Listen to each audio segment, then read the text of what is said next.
Well, it performed better than I expected to see it perform. My objective coming into 2024 was to see $30 silver. Then we saw it, and that was there for quite some time, which is really nice to see. So, we took advantage of that market, of course, and it was nice to be able to sell some silver at 32, 33, $34, and despite the fact that it's been a pretty interesting market for the producers this year, selling gold at $2,700 an ounce and silver at north of $30 an ounce is a pretty good place to be. Historically, it's like silver's only gone through $30 three times in my lifetime, so for it to be up at these types of levels is obviously a pretty good thing for us. But silver prices could find upward support amid safe haven demand, as markets anticipate signals regarding the United States economy under the incoming Trump administration and the Federal Reserve's interest rate outlook for 2025. Silver prices made modest gains on Monday and Tuesday, taking the lead from gold prices, which saw a similar upward trend at the start of the week. Silver has faced notable price declines in the last 3 months despite outperforming other precious metals like platinum and palladium, which are set for annual losses. A series of macroeconomic factors, including a stronger U.S. dollar and rising bond yields, have weighed heavily on silver's price momentum. KeithNeumeyer mentions that silver exceeded his 2024 target of $30 per ounce, peaking at $32 to $34. However, KeithNeumeyer notes the silver market's small size, with annual production of 830 million ounces and consumption at 1.2 billion, leaving a deficit. Recycling adds 150 million ounces, but much of the reported 1.2 billion above-ground ounces is tied to ETFs like SLV and unavailable for trade. Silver supply continues to lag behind demand growth.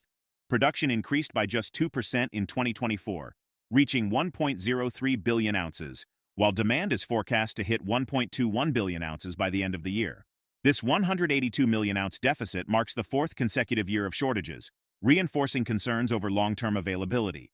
Projections suggest that by 2050, solar panel manufacturing alone could consume nearly all of the annual silver output. With limited new mining projects and much of the accessible high-grade silver already extracted, these deficits could persist for years. While reflecting on the market, Neumeyer predicts a supply shock as industries like automotive and solar now consume 40% of the annual silver supply. He also foresees rising demand from nuclear energy, driven by the global push for new power plants. Now we present the clips of KeithNeumeyer's insights from his recent interview. Before we continue to discuss this, please subscribe to our channel and activate the bell icon for timely updates. Well, it performed better than I expected to see it perform. My objective coming into 2024 was to see $30 silver. Then we saw it, and that was there for quite some time, which is really nice to see. So, we took advantage of that market, of course, and it was nice to be able to sell some silver at, $32, $33, $34. And, the market is actually quite small. It's around $30 billion, which is, not a very big market. That market could fit inside the market cap of Apple how many times, or the market cap of Tesla. That's the entire silver sector I'm referring to. So, the silver sector produced about 830 million ounces this year, thereabouts. We don't know the final numbers yet, but we'll be consuming, or if we match last year, we're about 1.2 billion ounces of consumption, leaving a deficit of somewhere around 400 million ounces. There is recycling that is also part of that. There's about 150 million ounces that's supplied through recycling. That number, fluctuates. So, you have an actual physical demand deficit of something like 250 million ounces. But that number that you referred to before, the 1.2 billion ounces that's sitting, in forwards, those are with the exchanges. And that 1.2 billion ounces and there's an interesting chart that I saw just a couple of months ago, which we've used a couple of times in our own presentations, but a lot of that silver is actually allocated to the ETFs, so SLV and SIL and so on. So even though that metal shows up on the exchange as a metal above ground, or silver potentially available for sale, it's actually really not. And so it's a small portion of that actually, because you've got about something in the order of 800 uh, uh, million ounces in the ETF. So there's really not a lot of silver around. There are hoards, of course, which aren't counted. Governments do have silver as well. They don't report it in many cases. So, the deficits are filled, but I think there's going to be a supply shock. I think that there's going to be a situation that arises where, ABC tech company, runs into manufacturing difficulties because they can't get their metal on time. Or, interestingly enough, and I'm sure you know this, Steve, but the two big drivers of metal consumption has been the automotive sector and the solar panel sector. Both of those sectors are now consuming 40% of the mine supplied every year, and that's a pretty big number considering those two industries didn't really exist, over a decade ago. When I put First Majestic together, I was looking at computers and cell phones, and I was even looking at electric cars or solar panels, and that's what I thought was going to be the driver, for demand going forward. But it's now turned into these other industries, and now we're seeing there's about 10,000 uses of silver from the commercial perspective, which is pretty enormous. And now with the new renaissance of nuclear energy, and the governments around the world looking to build nuclear power plants, some of them, these nuclear power plants, depending on their size, consume also a lot of silver. So we're going to have another big driver of silver demand coming up over the next decade. In his assessment, KeithNeumeyer underscores the silver market's challenges, emphasizing the need for mining companies to address depletion. He points out the paper market's massive leverage, with 240 billion ounces traded annually against 830 million ounces of physical production, enabling significant price manipulation by banks. Amid dwindling above-ground inventories projected to deplete within 12 to 24 months and robust industrial demand, silver's outlook remains closely tied to economic trends, rate cuts, and ongoing industrial expansion.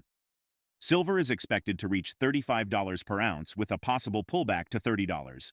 In the long term, prices could surpass $50, supported by sustained demand and limited supply growth. Regarding the silver market, Neumeyer anticipates physical demand could disrupt the system as industries face supply constraints. He foresees companies like Tesla and Apple securing direct agreements with miners, bypassing COMEX, and reshaping the industry's structure. Let's get back to the interview. Well, growing is obviously important. Shrinking is not exactly very fun. But one thing that management of mining companies is very well aware is that these mines don't last forever, right? So you're eventually going to run out of whatever metal you're mining, and hopefully it's decades into the future, but sometimes it's less than that. And you have to make plans, looking very far ahead.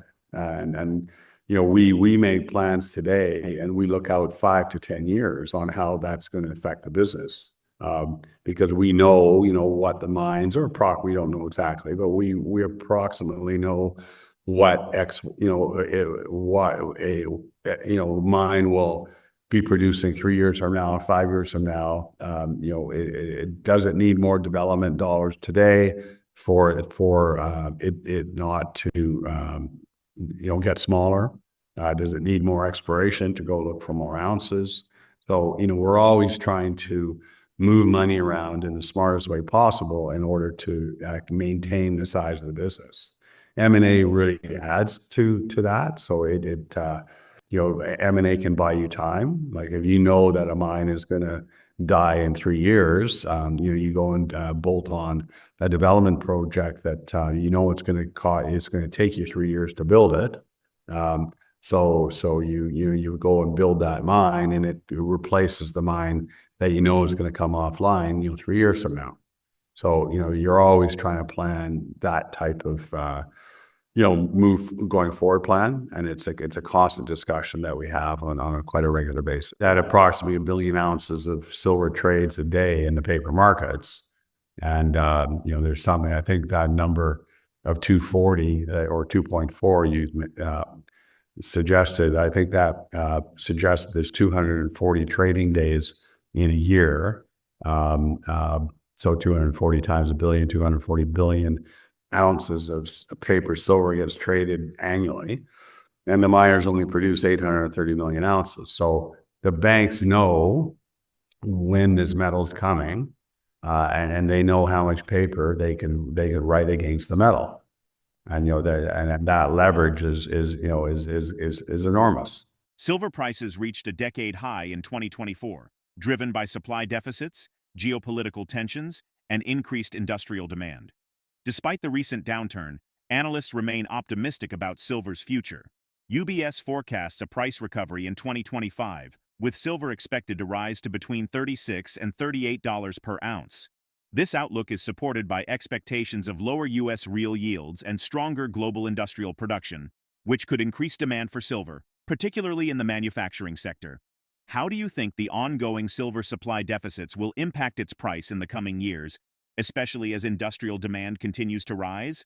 Drop your thoughts in the comment section below. If you find this video informative, don't forget to support our channel and turn on notifications to stay informed about our latest videos. See you in the next video.